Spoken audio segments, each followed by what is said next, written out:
को मोहिची वर्तमान भारत वर्ष आपण मैंने जानी पीओके केमती जलूला एवं भारत सह मिसापी आग्रह प्रकाश करते निआ जालुले जहाँ को 38टा प्रस्ताव को पाकिस्तान सरकार मथानत करके ग्रहण करनेला सामयिक भाव में थमी किंतु सेठिकार लोक मैंने कहते ये पाकिस्तान ये कथा बेईमान ये कथा रखनी 20 दिन पर पुणी आंदोलन करवा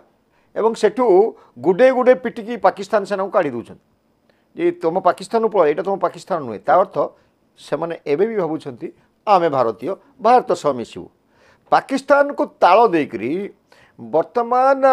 बांग्लादेश रे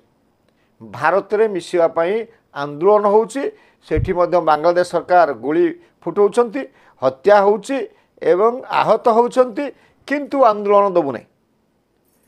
तो यहाँ कौन गोटे भारत वर्षर अखंड भारत वर्ष गठन कर गोटे सुवर्ण सुजोग नुहे कि यहाँ अखंड भारत वर्ष हवा भाया आपण मैंने कौन अनुभव करूना कि भारत मातार अखंड रूप आम देखापी जाऊँ कि आसतु ए विषय आज आलोचना करवा तेरछा बाण मु विपिन दास नमस्कार।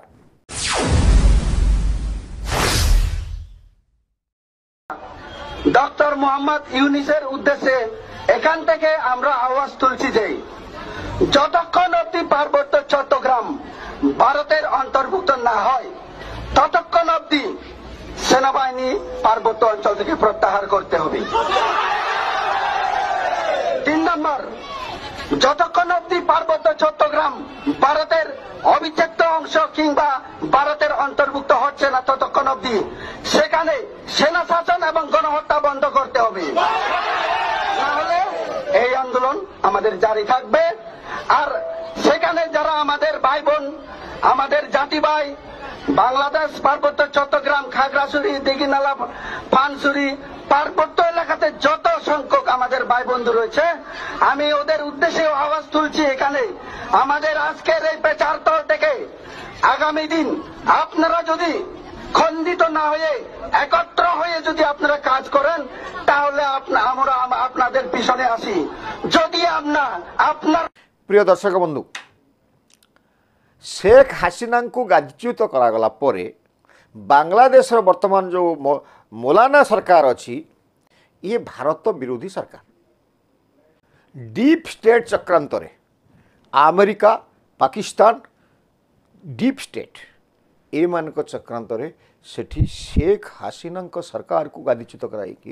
गोटे सखी कंडेर सरकार मोहम्मद यूनुस को गादीसन करा येस मैन ये टिकार उग्रपंथी जो मैंने अच्छा जो मैंने भारत विरोधी से इशारा चलुची ये मोहम्मद यूनुस माइक्रो फाइनान्स करूला दिने जज बोस कहते माइक्रो फाइनान्स एवं सदखोर महाजन जोटा को आपण मैंने कहे ये कौन से नोबेल पुरस्कार पाई तेणु तार सुनाम होता। प्रिय दर्शक बंधु ये जो आम ये खाली पदे कहीदे शेख हासिना को ये गादीच्युत करा शेख हासिना भारत सह उत्तम बंधुता रखी एवं भारत संस्कृति एवं हिंदुत्वर कथा शेख हासिना सम्मान दौले भारत को भारत संस्कृति भारत को आचार भारत विचार को बांग्लादेश समस्त पूरा शून्य करदेवाई ये उग्रवाद शासन आसी या पछरे पाकिस्तान अमेरिका एवं डीप स्टेट हाथ रही तो जाओ एठी गोटे रही आपण मैंने जानी चिटागंग हिल्स ए चिटागंग हिल्स गोटे पटे बांग्लादेश एपटे भारत सेपटे म्यांमार को जोड़ुची जो चिटागंग हिल्स एटिकार लोकसंख्या होती 1,84,02,815 एवं एठी चकमा एवं मरमा आदिवासी संप्रदायर लोक रहती जो मानकर जनसंख्यार समुदाय बर्तमान 52.90% एवं सेठी बेंगली जो माने अच्छा से माने होचंती 47.09 बेंगली मतलब बांग्लादेशी बांग्ला भाषी भाषाभाषी तक आम बेंगली कहूँ पश्चिमबंग लोक नुहति बांग्लादेश लोक एवं यार जो हूँ दूरत्व यार एरिया हूँ 396 स्क्वायर माइल एवं एटी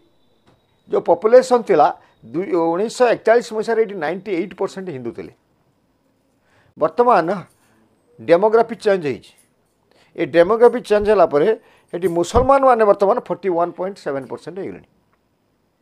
यहाँ इच्छाकृत भाव करा जे ସେମାନେ ଯେହେତୁ ହିନ୍ଦୁ ସେମାନେ ସବୁ ସଦାସର୍ବଦା ଚାହୁଁଛନ୍ତି ହିନ୍ଦୁସ୍ତାନ ସହ ମିଶିବେ ତାଙ୍କର ସେମାନେ ଆଦିବାସୀ ହେଲେ ମଧ୍ୟ ହିନ୍ଦୁ ମନ୍ଦିର ଦେବାଦେବୀ ମୂର୍ତ୍ତି ପୂଜାରେ ବିଶ୍ୱାସ କରନ୍ତି ମୁସଲମାନମାନେ ତାକୁ ସହଜରେ ଗ୍ରହଣ କରିପାରୁନାହାନ୍ତି ଏବଂ ମୁସଲମାନମାନେ ଚାହୁଁଛନ୍ତି ତୁମେ ଯଦି ଭାରତ ସହ ମିଶିବା ପାଇଁ ଚାହୁଁଛ ତାହେଲେ ଭାରତ ପଳାଅ ବହୁ ସମୟରେ ସେଠି ହିଂସା ହେଇଛି ଏବଂ ବହୁ ଆଦିବାସୀ ହିନ୍ଦୁ ଚିଟାଙ୍ଗରୁ ପଳେଇ ଆସିଛନ୍ତି ଭାରତ ସେ ସ୍ଥାନୀୟ ଅଞ୍ଚଳରେ ସେମାନେ ରହୁଛନ୍ତି ଯାହାକୁ ନେଇକରି ସେଠି ମଧ୍ୟ ଭାରତବର୍ଷର ପାର୍ଶ୍ୱବର୍ତ୍ତୀ ରାଜ୍ୟରେ ସଂଗ୍ରାମ ମଧ୍ୟ ଚାଲିଛି ତାଙ୍କୁ ବିରୋଧ କରାଯାଇକି ପ୍ରିୟ ଦର୍ଶକ ବନ୍ଧୁ ଏ ଚିଟାଗଙ୍ଗରେ ବର୍ତ୍ତମାନ ଗଲା 28 ତାରିଖ ଦିନ ଗୋଟେ ବିରାଟ ବଡ଼ ଆନ୍ଦୋଳନ ହେଇଥିଲା ଆପଣ ଭାବୁଛନ୍ତି ଏ ଆନ୍ଦୋଳନ ହଠାତ୍ ଆସିଲା ଏ ଆନ୍ଦୋଳନ ସେଠି ହେଉଥିଲା ଉଗ୍ର ରୂପ ନେଲା ସର୍ବପ୍ରଥମେ କୁହାଯାଉଛି ସେଠି ଯେଉଁ ଆଦିବାସୀ ଜଣେ ଛାତ୍ରୀକୁ ଏ ମୁସଲମାନମାନେ ଗଣଦୁଷ୍କର୍ମ କଲେ ଏ ବାଂଲାଦେଶୀ ମୁସଲମାନମାନେ ଏବଂ ତାକୁ ପ୍ରତିବାଦ କରିକରି ସେଠି ଆନ୍ଦୋଳନ ହେଲା ଏ ଆନ୍ଦୋଳନକୁ ତୀବ୍ର ଭାବରେ ସେଠି ବନ୍ଦ କରାଗଲା ଏବଂ ଅତ୍ୟନ୍ତ ଛୋଟିଆ କଥା ସ୍ପର୍ଶକାତର କଥାରେ ସେଠି ବନ୍ଧୁକରୁ ଗୁଳି ଫୁଟିଲା ଏବଂ 4 ଜଣ ନିରୀହ ଆଦିବାସୀ ମୃତ୍ୟୁବରଣ କଲେ ତା ସହିତ 40ରୁ ଅଧିକ ଆଜି ଦିନ ବି ମୁମୂର୍ଷୁ ଅବସ୍ଥାରେ ଡାକ୍ତରଖାନା ଚିକିତ୍ସିତ ହେଉଛନ୍ତି ଏବଂ 100ରୁ ଉର୍ଦ୍ଧ୍ୱ ଘର ଜଳାଇ ଦିଆଗଲା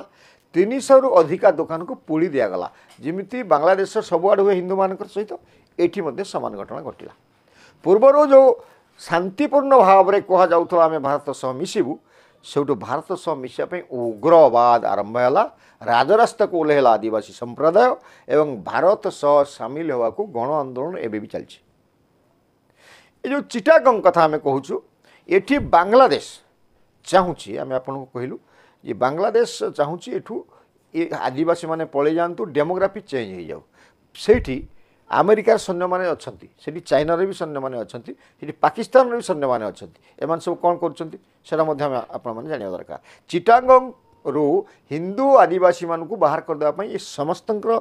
ଷଡ଼ଯନ୍ତ୍ର ରହୁଛି ଏମାନେ ପଳେଇ ଯାଆନ୍ତୁ ଏମିତି କାର୍ଯ୍ୟ କରାଯାଉଛି ଧୀରେ ଧୀରେ ଧୀରେ ଧୀରେ 98%ରୁ ଆସିକି 41.7% ପହଞ୍ଚିଲାଣି ଉଦ୍ଦେଶ୍ୟ ହେଉଛି ଆମେରିକାର ଭାରତ ସୀମାରୁ ମିଆଁମାର ସୀମା ପର୍ଯ୍ୟନ୍ତ ଗୋଟେ କରିଡର ତିଆରି କରିବ ଏ କରିଡର କାହିଁକି ତିଆରି କରିବ ନା ସେ ଯେଉଁ ମିଆଁମାରର ଯେଉଁ ରୋହିଙ୍ଗ୍ୟା ମାନେ ଅଛନ୍ତି ସେମାନଙ୍କୁ ଆଣିବ ଭାରତ ଭିତରକୁ ଆଣିବ ଏବଂ ଭାରତର ସୀମାବର୍ତ୍ତୀ ରାଜ୍ୟଗୁଡ଼ିକ ଯେଉଁ ଅଛି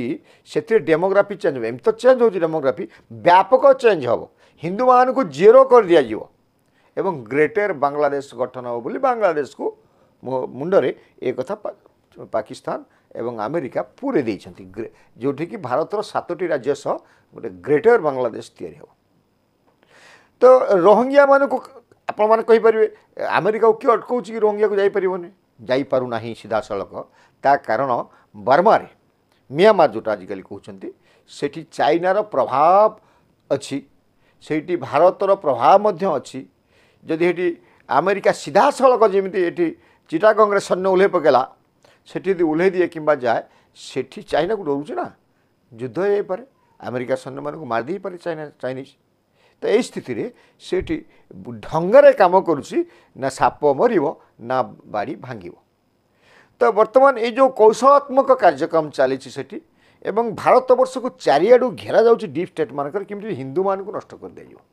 ହିନ୍ଦୁ ଶବ୍ଦଟା ପୃଥିବୀ ପୃଷ୍ଠରୁ ଇତିହାସ ହେଇଯିବ ଏବଂ ଏଠି ହିନ୍ଦୁସ୍ତାନ ବୋଲି ରହିବେ ନାହିଁ ସମସ୍ତେ ମୁସଲମାନ ନହେଲେ ଖ୍ରୀଷ୍ଟିଆନ ହେଇଯିବେ ଏଇ ସ୍ଥିତିରେ ସେଠି ଚାଲିଛି ଏବଂ ଇଏ କଥା ଯେତେବେଳେ ଷଡ଼ଯନ୍ତ୍ର ଚାଲିଛି ଆନ୍ତର୍ଜାତିକ ସ୍ତରରେ ଇଏ କଥା ସ୍ଥାନୀୟ ଯେଉଁ ଚିଟାଗଙ୍ଗର ଟ୍ରାଇବ୍ ଏମାନେ ବୁଝିପାରୁନାହାନ୍ତି ସେମାନେ ସିଧାସଳଖ ଆସୁଛନ୍ତି ବାଂଲାଦେଶ ସରକାର ସହ ବସୁଛନ୍ତି ବାଂଲାଦେଶ ସରକାର ପଥର ଇଟା ସବୁ ଫିଙ୍ଗୁଛନ୍ତି ଯେ ଆମେ ଭାରତବର୍ଷରେ ମିଶିବୁ ଏମାନେ ଭାରତବର୍ଷରେ ମିଶିବା ଏତେ ସହଜ ନୁହେଁ କାହିଁକି ଆମେ କହୁଛୁ ଯେହେତୁ ସେଠି ଆମେରିକା ପାକିସ୍ତାନ ଚାଇନା ଏ ସବୁ ମାଡ଼ି ବସି ଖଣ୍ଡେ ଖଣ୍ଡେ ଏରିଆକୁ ଭାଗ କରିକି ନେଇଛନ୍ତି ସେମାନଙ୍କ ପାଖରେ ଆଦିବାସୀମାନଙ୍କର ସ୍ୱର ନର୍ମି ଯାଉଛି କିନ୍ତୁ ପରିସ୍ଥିତି ଏମିତି ଆସିବ ଯେମିତି ପିଓକେ ପାକିସ୍ତାନ ଅଧିକୃତ କାଶ୍ମୀର କହିଲେ ଭୁଲ ହେବ এটা ইলিগাল কাশ্মীর অধিকৃত কাশ্মীর IOK ইলিগাল অধিকৃত কাশ্মীর এটি যেମିତି দখল କରିକି ରଖିଥିଲା ବର୍ତ୍ତମାନ ବିସ୍ଫୋରଣ ହେଉଛି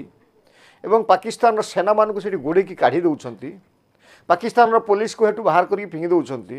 ସେମାନେ ନିଜ ଦ୍ୱାରା ନିଜେ ଶାସକ ହେବାକୁ ଚାହୁଁଛନ୍ତି। ଭାରତ ମାତା କି ଜୟ କହୁଛନ୍ତି। ସେପଟରେ ଯେମିତି ଭାବରେ ବେଲୁଚିସ୍ତାନ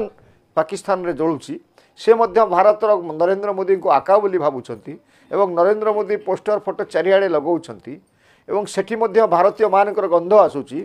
ଏବଂ ଭାରତୀୟ ପ୍ରଧାନମନ୍ତ୍ରୀ ନରେନ୍ଦ୍ର ମୋଦି ଜଣେ ଦେବତୁଲ୍ୟ ବୋଲି ସେଠିକାର ବେଲୁଚିସ୍ତାନର ବାସିନ୍ଦାମାନେ କହୁଛନ୍ତି ଏବଂ ସେଠି ଯେଉଁ ବେଲୁଚିସ୍ତାନକୁ ଗୋଟେ ସ୍ୱତନ୍ତ୍ର ଦେଶର ମାନ୍ୟତା ଦେଇକରି ସେଠି ରାଷ୍ଟ୍ରଦୂତ ନିଯୁକ୍ତି କରିବା ପାଇଁ କହୁଛନ୍ତି ଏବଂ ଭାରତୀୟମାନଙ୍କୁ କୁହାଯାଉଛି ଆପଣମାନେ ଟିକେ ଆସନ୍ତୁ, ଏଠି ବ୍ୟବସାୟ ବାଣିଜ୍ୟ କରନ୍ତୁ, ଏଠି ଆପଣଙ୍କର ହିନ୍ଦୁ ମନ୍ଦିର ଅଛି, ଦର୍ଶନରେ ଆସନ୍ତୁ। ତା ଅର୍ଥ ଏପଟେ ଯେଉଁ ଭାରତ 1947 ମସିହା ପରେ ଯେଉଁ 3 ଭାଗ ହେଇଯାଇଥିଲା,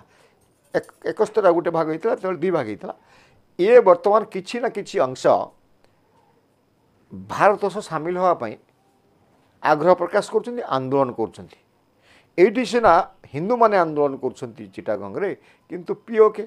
ପାକିସ୍ତାନ ଅଧିକୃତ କାଶ୍ମୀର, ସେପଟରେ ବେଲୁଚିସ୍ତାନ, ଏମାନେ ତ ମୁସଲମାନ। ଅବଶ୍ୟ ମାନେ କହୁଛି ବେଲୁଚିବାଲା କହୁଛନ୍ତି ଆମେ we are not Pakistani, we are Balochi, but they are belong to Muslim religion. ଏଠି ଏଠି ଏମିତି ହେବ, ଧରି ନିଆଯାଉ ଗ୍ରେଟର ଇଣ୍ଡିଆ ହେଇଗଲା, ଭାରତ ମାତାଙ୍କର ଯେଉଁ ଅଖଣ୍ଡ ଭାରତ ହେଇଗଲା, ଏଠି ଡେମୋଗ୍ରାଫି ହେଇଯିବ। ଡେମୋଗ୍ରାଫି ଏଠି କାହାର କେତେ ବଢ଼ିବ, କ'ଣ କରିବ, ସେ ତ ପୁଣି ଏଠି ଜଙ୍ଗ ଛିଡ଼ିଯିବ ପୁରା ଏକଦମ। ତ ସ୍ଥିତି ଏମିତି ଆସୁଛି, ଭାରତର ପ୍ରଭାବ, ଭାରତର ପ୍ରତି ବିଶ୍ୱସନୀୟତା ପଡ଼ୋଶୀ ରାଷ୍ଟ୍ରର ଲୋକମାନଙ୍କର ଏବଂ ଭାରତର ଅର୍ଥନୈତିକ ଅଭ୍ୟୁତ୍ଥାନ, ଭାରତର ସାମରିକ ଅଭ୍ୟୁତ୍ଥାନ, ସର୍ବୋପରି ଭାରତର ନେତୃତ୍ୱର ଅଭ୍ୟୁତ୍ଥାନ ଏ ବାଂଲାଦେଶକୁ ମଧ୍ୟ ହଲଉଛି, ପାକିସ୍ତାନକୁ ହଲଉଛି ଏବଂ ସମସ୍ତେ ବର୍ତ୍ତମାନ ଭାରତ ବିରୋଧୀ ଯେଉଁ 2 ଦେଶ ଅଛନ୍ତି, ଏ 2 ଦେଶର ନାଗରିକମାନେ ଆସୁଛନ୍ତି ତାଙ୍କ ଜାଗା ସହ ଭାରତର ମିଶିବେ ଏବଂ ସେପଟେ ନେପାଳ, ସେଠି ମଧ୍ୟ ଆଗରୁ ଭାରତ ବିରୋଧୀ ଥିଲେ, ବର୍ତ୍ତମାନ ସେଠି ମଧ୍ୟ ଭାରତ ସମର୍ଥନ ଜଣେ ପ୍ରଧାନମନ୍ତ୍ରୀ ଅଛନ୍ତି ଏବଂ ଆଗାମୀ ନିର୍ବାଚନରେ କ'ଣ ହେବ ସମୟ କହିବ। ସେପଟରେ ଭୁଟାନ ମଧ୍ୟ ସେଠିକାର ସ୍ଥାନୀୟ ବାସିନ୍ଦା ଆନ୍ଦୋଳନ କଲେଣି ଯେ ଆମେ ଭାରତ ସହ ମିଶିଯିବା। ଏଇଟା କ'ଣ ଭାରତୀୟମାନଙ୍କ ପାଇଁ ଅତ୍ୟନ୍ତ ଗର୍ବର କଥା ନୁହେଁ ପ୍ରିୟ ଦର୍ଶକ ବନ୍ଧୁ? ଯେତେବେଳେ ଭାରତରେ ପାକିସ୍ତାନ, ବାଂଲାଦେଶ, ନେପାଳ, ଭୁଟାନ ମିଶିଯିବ, ଆଜି ନାହିଁ କାଲି ହେବ,